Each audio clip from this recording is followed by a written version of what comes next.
السلام علیکم ورحمۃ اللہ وبرکاتہ۔ وعلیکم السلام ورحمۃ اللہ وبرکاتہ۔ آج میرے ساتھ موجود ہیں محترم جناب علامہ سرفراز احمد قادری صاحب۔ سب سے پہلے علامہ صاحب آپ کی تشریف آوری پر بہت شکر گزار ہیں کہ آپ نے قیمتی ٹائم میں سے ٹائم دیا۔ علامہ صاحب، کیونکہ ربیع الثانی کا مہینہ جاری گساری ہے، اس مہینے کو ایک خاص نسبت ہے۔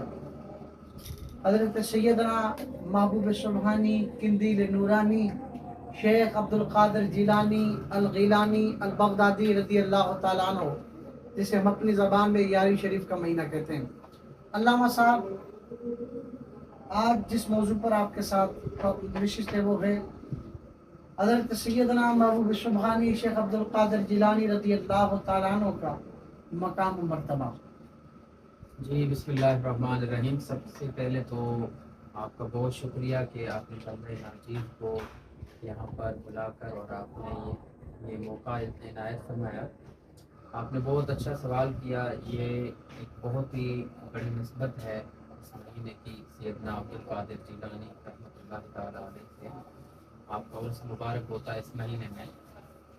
دیکھیں، آپ کی جو شخصیت ہے وہ ایک معروف شخصیت ہے، بالکل، جن کے اوصاف اور کمالات اتنے ہیں کہ ہم بیان کریں تو وہ بیان نہیں کر سکتے۔ اور آپ کی یہ خصوصیت ہے کہ آپ حسنی اور حسینی سید ہیں۔ بالکل، حضور نبی کریم صلی اللہ علیہ وآلہ وسلم سے آپ کی نسبت ہے، اور امام علی مقام امام حسن اور امام حسین، ان دونوں نوروں کو جمع کر کے آپ ایک چراغ بنے۔ بالکل، تو آپ کا جو نام ہے وہ عبد القادر جیلانی، آپ کے والد کا نام سید ابو صالح موسیٰ، اور آپ کا جو بچپن مبارک ہے اور آپ کی پیدائش جو ہے وہ ایک انوکھا ایک واقعہ ہے۔ بے شک، اور اس سے پہلے یعنی جب آپ کے والد گرامی کی ابھی جوانی کی زندگی ہے، پھر آپ کی والدہ ماجدہ، یہ بھی ایک بہت ساری لمبی ایک یعنی لسٹ ہے جس میں آپ کے تذکرے آتے ہیں۔ بالکل، میں مختصر ناظرین کے سامنے چند واقعات آپ کے سامنے عرض رکھوں کہ آپ کی ایسی شخصیت ہیں کہ آپ کی کوئی مثال، جتنی مثالیں دی جائیں اتنی کم ہیں۔ بالکل، سب سے پہلے تو آپ جب اس دنیا میں پیدا ہوئے تو وہ رمضان المبارک کا مہینہ تھا، اور آپ کی والدہ کا یہ فرمان ہے کہ جب عبد القادر پیدا ہوئے تو آپ نے دودھ نہیں پیا۔ اللہ، میں پریشان ہو گئی کہ بچہ، ظاہر بات ہے جیسے ہی ماں کی جو چھاتی ہوتی ہے وہ بچے کے لیے حاضر ہوتی ہے، بالکل، اور ماں تڑپتی ہے کہ بچہ میرا، کہ صحیح سلامت ہونے کی علامت یہی ہوتی ہے کہ وہ بچہ دودھ پیا۔ دودھ نوش کرے۔ تو عبد القادر نے دودھ نہیں پیا۔ جیسے ہی مغرب کی اذان وقت ہوا مغرب تک کا، تو آپ نے دودھ نوش کیا۔ اللہ، تو اللہ والے، یہ ایک مادر ذات ولی تھی، اللہ تعالیٰ کی عطا تھی۔ اس کے بعد جب آپ کے بچپن کا زمانہ ہوا، پھر آپ 10 سال کی عمر کو پہنچے، تو اسی دوران آپ کے والد کا انتقال ہو چکا تھا۔ اس کے بعد آپ کی جو پرورش ہے وہ اپنی والدہ ماجدہ کے زیر تحت آئی، اور آپ کی والدہ ماجدہ بھی بہت ہی نیک اور اعلیٰ خاتون تھی۔ آپ نے جب اس کو حضرت سیدنا عبد القادر جیلانی رحمۃ اللہ تعالیٰ علیہ کو علمی مقام اور علم سیکھنے کے لیے روانہ کر رہی تھی، تو آپ نے ایک نصیحت فرمائی تھی۔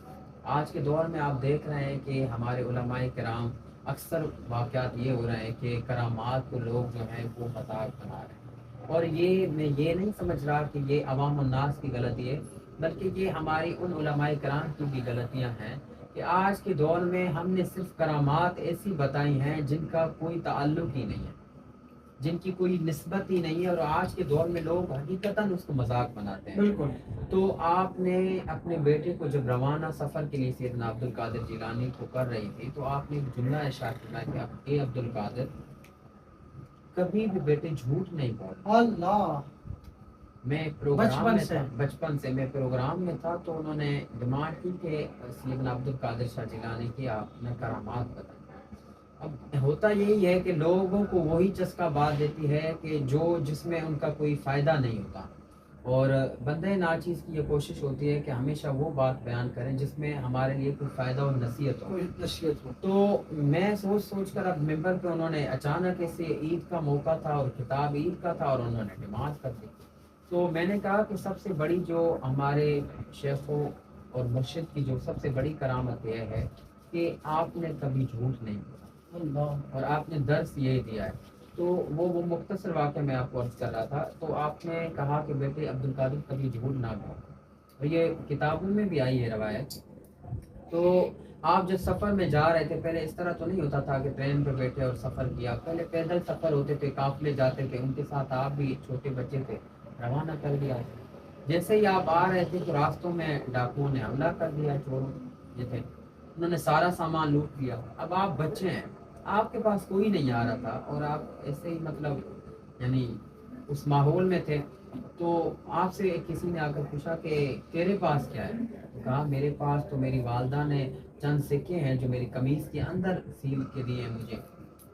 تو وہ پریشان ہو گیا کہ اس بچے سے ہم پوچھ رہے تھے, اگر یہ کہہ دیتا کہ میرے پاس کچھ نہیں ہے تو ہمیں تو اس کا کچھ نہیں بگاڑنا تھا, لیکن اس بچے کی سچائی کی وجہ کیا ہے؟ انہوں نے اپنے سردار کو کہا کہ ایک بچہ ہے, ہم نے اس سے صرف پوچھا کہ تیرے پاس کیا ہے, اس نے بتا دیا ہے. ہمیں عجیب بات لگی. جب آپ آئے, وہ سردار جو تھا پوچھا کہ بچے آپ نے کیوں ان کو بتایا؟ کہا کہ میری والدہ نے کہا تھا کہ بیٹے کا کچھ پوچھنا. اور آپ کی یہ بات سن کر ان ڈاکوؤں پر اتنا اثر ہوا کہ وہ متاثر ہو گیا. متاثر ہو گئے اور وہ اللہ کی بارگاہ میں رجوع کرنے لگے. یہ کیا ہے, سب سے آج کے دور میں بڑی کرامت یہ کیا ہے کہ ہم جھوٹ کو ختم کریں. تو آپ کی تعلیمات میں سے ایک بات یہ ہے کہ آپ نے کبھی جھوٹ نہیں, بالکل آپ نے لوگوں کو سچائی کی نصیحت کی. اس کے بعد آپ کا علمی مقام کیا ہے کہ آپ نے تقریباً زندگی کا عرصہ آپ نے علم سیکھا. اللہ اللہ آپ نے علم سیکھا, اور آپ کے متعلق آپ کا ارشاد گرامی ہے کہ جو شخص مسند ولایت پر بیٹھنا چاہے, مسند ولایت پر بیٹھنا چاہے, اور وہ ولایت یعنی آج کل جس طرح آپ دیکھ رہے ہیں کہ پیروں کا حال, پیران نظام جو آج کل سلسلہ چل رہا ہے, ایک جہاں سے پانی ہوتا ہے تو دوسرا گدی نشین بنتا ہے. تو اسی متعلق آپ نے سنا ہے کہ جو شخص منبر پر بیٹھنا چاہے اس میں 12 خوبیوں کا ہونا لازماً شرط ہے. ان میں 2 خوبیاں حضرت مولا کائنات مولا علی المرتضیٰ کی اس میں موجود ہونی چاہیے. 2 صرف میں وہ آپ کی تعلیمات سے ریلیٹ کرتا ہوں کہ آپ نے فرمایا ایک خوبی یہ ہے کہ وہ شخص عالم ہو, اور دوسرا کہ وہ بہادر ہو. واہ واہ واہ, اب ان 2 چیزوں میں ہمارے لیے نصیحت ہے کہ آپ نے فرمایا جو شخص منبر اور مسند پر بیٹھنا چاہے, مسند ولایت پر, اس کے لیے یہ 2 چیزیں لازمی. ایک کیا کہ ایک وہ عالم ہو. آج ہم دیکھیں کہ آج اس معاشرے میں جتنے بھی ہمارے گدی نشین ہیں, اللہ ماشاء اللہ کافی سارے اہل علم ہیں, سب کی نفی نہیں کرنی چاہیے, لیکن اکثر جو ہے اکثریت ہے وہ اپنی اولاد کو اس دینی تعلیم سے دور رکھتے ہیں. تو میں آج یہی ان سے گزارش کروں گا اس توسل سے آپ سے کہ ان کو چاہیے کہ سیدنا عبد القادر شاہ جیلانی کے اس سیرت پر عمل کریں, اپنی اولاد کو تعلیم کی طرف رجوع کریں. اور اسی طرح آپ کی بہت ساری کرامات ہیں جو لامحدود ہیں, اور وہ کرامات میں سے سب سے زیادہ میں جو اہم سمجھتا ہوں وہ یہ ہے کہ آپ نے تعلیم سے بڑا شوق تھا آپ کا, ولولہ تھا, پیار ہاں, تھا, اور آپ نے لوگوں کو سب سے زیادہ 40 سال تک آپ نے لوگوں کو تبلیغ اور نصیحت کی. تو اس سے آپ اندازہ لگا لیں کہ جس چیز سے محبت ہوتی ہے وہ چیز اس کی ہی تعلیم دیتا ہے. تو آپ کی حضور کے دین کے ساتھ بہت محبت تھی, تو آپ نے لوگوں کو تعلیم کی طرف رجوع کرنے کے لیے کہا, اور ہمیں بھی یہی ہے کہ ہم تعلیم کی طرف رجوع کریں اور اپنی اولاد اور آنے والی نسل کو سیدنا عبد القادر شاہ جیلانی کی تعلیمات پر فوکس کروائیں, نہ کہ ہم ایسی کرامات بیان کریں جن کو لوگ مذاق بنا کر اور ہمارے جو اکابرین ہیں ان کے بارے میں غلط نظریات رکھیں.